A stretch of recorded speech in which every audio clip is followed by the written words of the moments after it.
எப்படி என்று கேட்டான். அதில் கடுப்பாகி அம்பிகா, எப்படினா என்ன அர்த்தம்? நீ அவனுக்கு தேங்க்ஸ் சொல்லணும், இல்லனா அமைதியா இருக்கணும், அதானே? உன்கிட்ட அதெல்லாம் எதிர்பார்க்க முடியுமா என்று அம்பிகா பேசிக்கொண்டே போக சர்வாவிற்கு என்னவோ போல் ஆனது.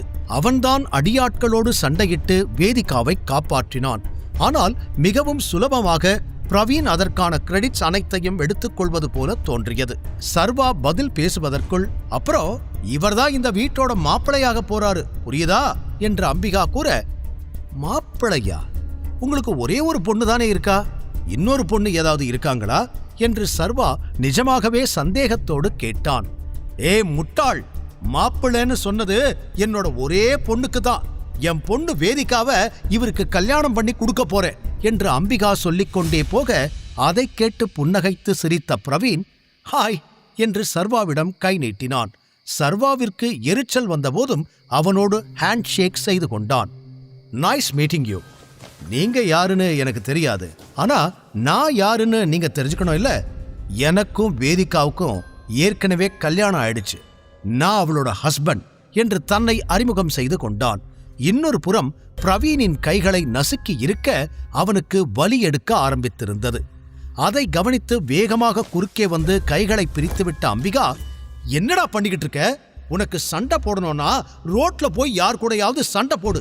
இந்த வீட்டு மாப்பிள மேல கை வச்ச சும்மா இருக்க மாட்டேன் என்று கோபமாக கூற, அதெல்லாம் இருக்கட்டும் ஆண்டி, ஆனா உங்களுக்கு ஒரு விஷயம் மறந்து போச்சா? உங்க பொண்ணுக்கு ஏற்கனவே கல்யாணம் ஆயிடுச்சு. நான் தான் அவளோட புருஷன். அவளுக்கு இன்னொரு கல்யாணம் பண்றத பத்தி என் முன்னாடியே பேசிக்கிட்டு இருக்கீங்க என்று சர்வா இப்போது தெளிவாக கேட்க, நீதான் அப்படி நினைச்சுக்கிட்டு இருக்க. என் பொண்ணை கட்டாயப்படுத்தி உனக்கு கல்யாணம் பண்ணி வச்சுட்டா அவ உனக்கு மனைவி ஆயிடுவாளா? நான் இருக்கிற வரைக்கும் அது ஒரு நாளும் நடக்காது. எனக்கு பையன் இல்லைன்னு நான் கவலைப்பட்டுக்கிட்டு இருக்கேன். அதுக்காக கடவுளா எனக்கு கொடுத்த வரம்தான் பிரவீன் என்று சற்று ஓவர் டோஸ் ஆகவே பிரவீனை புகழ்ந்தார். பிரச்சனை வேறு விதத்தில் போவதை உணர்ந்த குணசேகரன், அம்பிகா போதும், எதுக்காக இப்ப இதெல்லாம் பேசிக்கிட்டு இருக்க என்று கட்டுப்படுத்த அவர் அமைதியாவது போலவே தெரியவில்லை. மீண்டும், நல்லா கேட்டுக்கோ, வேதிகா உன்னோட வைஃப் கிடையாது. இன்னும் கொஞ்ச நாள்ல பிரவீனுக்கும் என் பொண்ணுக்கும் நான் கல்யாணம் பண்ணி வைப்பேன் என்று அழுத்தம் திருத்தமாக கூறியவர், நீங்க வாங்க தம்பி, வெளியே போய் பேசலாம் என்று பிரவீனை அழைத்துக் கொண்டு அம்பிகா வெளியே சென்றுவிட சர்வா பேச்சற்று அப்படியே நின்றான். பதிலுக்கு பதில் பேசிவிட முடியும் என்றாலும் அம்பிகாவின் வார்த்தைகள் அவனை அதிகமாகவே காயப்படுத்தியது. சர்வாவின் முகத்தை பார்த்த குணசேகரன் அவன் அருகில் வந்து, இங்க பாருப்பா, அம்பிகா அளவுக்கு நான் உன்னை வெறுக்கல. என் பொண்ணை நீ நல்லா பார்த்துப்பேன்னு எனக்கு கொஞ்சம் நம்பிக்கை இருந்துச்சு. ஆனா இன்னைக்கு அந்த நம்பிக்கையையும் நீ கெடுத்துட்ட. நீ அவளை பார்த்திருக்க, ஆனா அவளுக்கு ஹெல்ப் பண்ணாம போயிட்ட.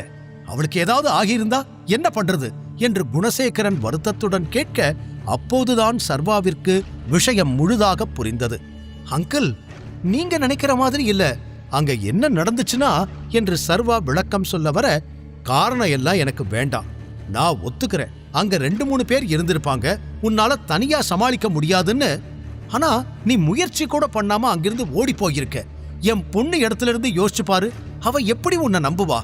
இப்ப இங்க வந்து நான் தான் புருஷன் சொல்லிக்கிட்டு இருக்க என்று அவர் பேசிக்கொண்டே போக, ஐயோ அங்கிள் நிறுத்துங்க, நான் அங்கிருந்து ஓடி போயிட்டேன்னு யார் சொன்னா? உங்க பொண்ணை காப்பாத்துனதே நான் தான் என்று சர்வா கோபத்தில் கத்திவிட, இங்க பாரு, நானும் பொறுமையா பேசணும்னு நினைச்சுக்கிட்டு இருக்கேன்.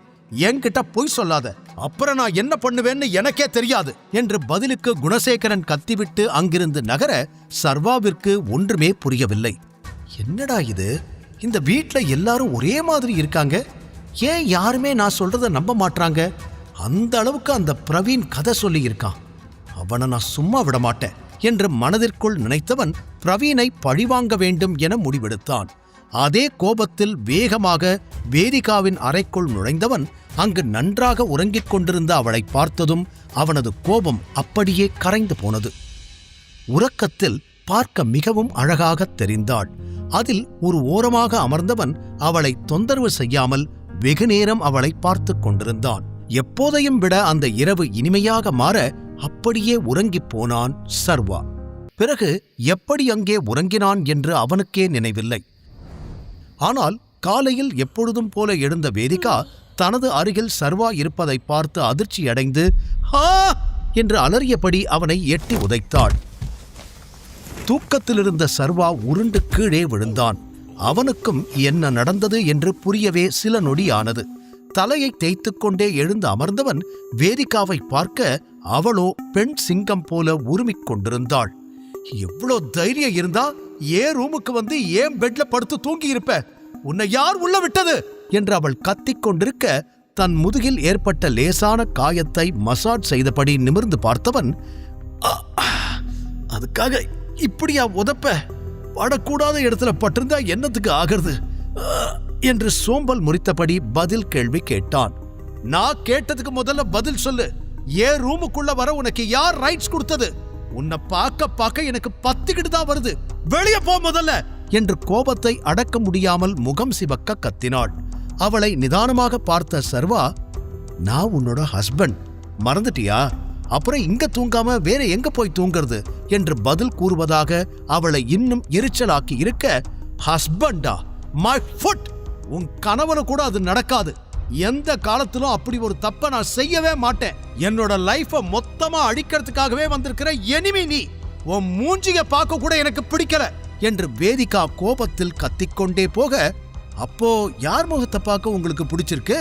நேத்து வந்தானே அந்த லேம்ப் போஸ்ட், அவனதான் ரொம்ப பிடிச்சிருக்கோ என்று வேண்டுமென்றே கேட்டான் சர்வா. ஏற்கனவே அவன் அந்த ரூமிற்கு வந்ததில் எரிச்சலோடு இருந்தவள் இப்போது பிரவீனை பற்றி அவன் பேசியதில் இன்னும் கடுப்பானாள். ஏய், மைண்ட் யுவர் வேர்ட்ஸ்.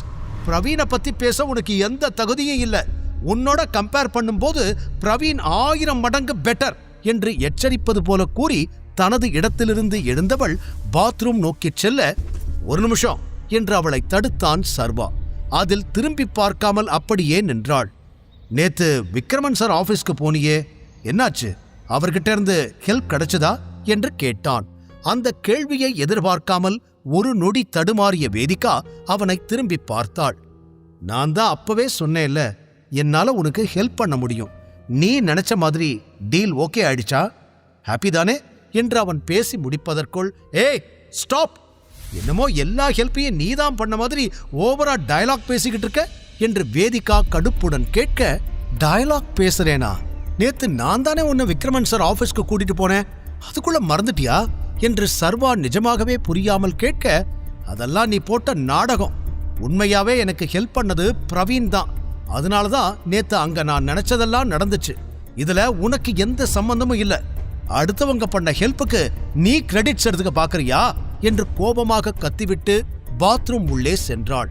வேதிகா, நீ ஏதோ தப்பா புரிஞ்சுக்கிட்டு இருக்க என்று சர்வா சொல்ல, நான் வெளியே வரும்போது நீ இந்த ரூம்லயே இருக்க கூடாது, கெட் அவுட் என்று சொல்லி பாத்ரூம் கதவை முகத்தில் அடித்தது போல வேகமாக சாத்திவிட்டாள். சில நிமிடங்கள் அப்படியே நின்றான் சர்வா.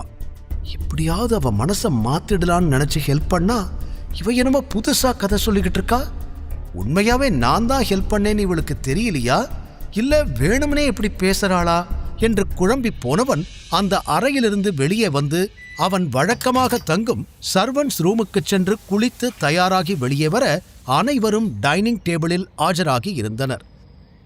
சர்வாவும் அமைதியாக அங்கு அமர்ந்து கொள்ள வேதிகாவை பார்த்த அதியமான், விக்ரமன் உன்னோட கான்ட்ராக்டுக்கு ஓகே சொல்லி சைன் பண்ணிடுதா கேள்விப்பட்டேன். டீல் முடிஞ்சதா என்று கேட்டார். ஆமாம் தாத்தா என்று மெதுவாக தலையாட்டிய வேதிகா, எல்லாமே முடிஞ்சது, இனிமே ஆபீஸ் விஷயத்துல எந்த பிரச்சனையும் இருக்காது என்று கூறினாள். அதற்கு குட், இதுக்கப்புறம் உன் பிசினஸ்ல என்ன பிரச்சனை வந்தாலும் அதை நீதான் சரி பண்ணிக்கணும் என்று அதியமான் கூற, கண்டிப்பா தாத்தா, இனிமே நீங்க வருத்தப்படுற மாதிரி நான் எப்பவுமே நடந்துக்க மாட்டேன், நீங்க என்ன நம்பலாம் என்று தாத்தாவை பார்த்து கொண்டே கூறிய வேதிகாவின் கண்களை பார்த்தான் சர்வா. எப்படியாவது மீண்டும் தாத்தா மனதில் இடம் பிடித்து விட வேண்டும் என்ற ஆசை அதில் அப்பட்டமாகவே தெரிந்தது. பிறகு சர்வா பக்கம் திரும்பிய அதியமான், நீ இப்போ எங்கேயாவது வேலைக்கு போறியா என்று கேட்க, ஆமா என்பது போல தலையாட்டிய சர்வா, நானும் விக்ரமன் சார் ஆபீஸ்ல தான் ஒர்க் பண்றேன் என்றான். அப்படியா, என்ன பொசிஷன்ல இருக்க என்று அவர் திருப்பி கேட்க, சர்வா ஆபீஸ் அசிஸ்டன்ட் என்று கூறி முடிப்பதற்குள் அம்பிகா ஏதோ பெரிய காமெடியை கேட்டது போல சத்தமாக சிரிக்க ஆரம்பித்து இருந்தார். இப்போது அனைவர் பார்வையும் அம்பிகா பக்கம் திரும்ப அவரோ சிரிப்பை நிறுத்துவது போலவே தெரியவில்லை. சிரித்துக்கொண்டே இந்த வேலைதான் உனக்கு கிடைக்கும்னு எனக்கு ஏற்கனவே தெரியும். ஆமா, உனக்கு எவ்வளவு சம்பளம்? நீ வாங்குற 5-10 பிச்சைக்கு இந்த வீட்டு மருமகனா ஆகணும்னு ஆசைப்படுற என்று அம்பிகா கூறி முடிக்க அதற்கு சர்வா எந்த பதிலும் சொல்லவில்லை. என்ன கூறினாலும் அதை வைத்து மீண்டும் இதே போல அவனை மட்டம் தட்டத்தான் அம்பிகா நினைப்பார் என அவனுக்கு நன்றாகவே தெரியும். போதும் அம்பிகா, நிறுத்து. சாப்பிடும்போது தேவையில்லாம பேசிக்கிட்டு என்று பேச்சை நிறுத்தினார் அதியமான். அதை கேட்டதும் அம்பிகா மட்டுமல்லாது அனைவருமே அத்தோடு பேச்சை நிறுத்திவிட்டு சாப்பிட ஆரம்பித்தனர். சர்வாவிற்கு வழக்கம் போல அங்கு சாப்பிடவே ஏதோ ஒன்று தடுத்தது. பாதி சாப்பாட்டில் எழுந்தவன் அதற்கு மேல் யாருக்கும் பேச்சு கொடுக்காமல் அங்கிருந்து கிளம்பிவிட்டான். நான் நினைச்சா இந்த வீடு மாதிரி இன்னும் 1000 வீடு வாங்க முடியும். ஆனா இப்ப அதை என்னால பண்ண முடியாது. அந்த ஒரே காரணத்துக்காகத்தான் அமைதியா இருக்கேன் என்று தன்னைத்தானே சமாதானம் செய்து கொண்டவன் நேராக ஆபீஸுக்கு வந்து தனது கேபினில் அமர்ந்து வேலைகளை ஆரம்பித்து இருந்தான். அப்போது கீர்த்தனா கோபமாக கதவை திறந்து உள்ளே வர நிமிர்ந்து பார்த்தான் சர்வா. என்ன இதெல்லாம்? உன் வேலையை கூட ஒழுங்கா பண்ண மாட்டியா என்று தான் கொண்டு வந்த ஃபைலை சர்வாவின் முன்னால் வீச அவன் பதிலே பேசவில்லை. அதில் இன்னும் கோபமான கீர்த்தனா, உன்கிட்ட தான் பேசிக்கிட்டு இருக்கேன் என்றவள் கத்த, பேசல, கத்திக்கிட்டு இருக்கேன்னு சொல்லு என்று அவளை திருத்த இன்னும் முறைத்தாள். ஓஹோ, சாருக்கு மரியாதை தான் ரொம்ப குறைச்சலா இருக்கா? நீ பண்ணி வச்சிருக்கிற வேலையை பாரு என்று அந்த ஃபைலை திறந்து காண்பித்தவள், 2 கஸ்டமர் நமக்கு 2 ஸ்டார்ஸ் தான் கொடுத்திருக்காங்க. இவங்களோட நேத்து நீ தான் டீலிங்ல இருந்த. என்ன பண்ணி தொலைச்ச என்று அவன் டேபிளில் ஓங்கி அடித்து கோபத்துடன் அவள் கேட்க, சர்வா அந்த ஃபைலை கையில் எடுத்து பார்த்ததும் அவன் முகம் மாற, ஹேய், இந்த கஸ்டமர் லிஸ்ட்ல ஒரு பொண்ணு பேர் இருக்கு. நான் பேசினது எல்லாமே பசங்க கிட்ட தான். எல்லார்கிட்டையும் நான் பொலைட்டா தான் பேசினேன் என்று சர்வா தெளிவாக விளக்கம் கூற, தேவையில்லாம என்கிட்ட பொய் சொல்லாத. உன் திமிரால தான் மேனேஜர் போஸ்ட்ல இருந்து உன்னை இப்ப இந்த போஸ்ட்ல போட்டிருக்காரு விக்ரமன் சார். அத பர்சனலா மனசுல வச்சுக்கிட்டு ஆபீஸ் பேரையே கெடுக்கலான்னு பாக்குறியா என்று கீர்த்தனா ஏதேதோ பேசிக்கொண்டே போக, முழு கதையையும் கேட்டு மகிழ பாக்கெட் FM ஆப்பை டவுன்லோட் செய்யுங்கள். லிங்க் டிஸ்கிரிப்ஷனில் கொடுக்கப்பட்டுள்ளது.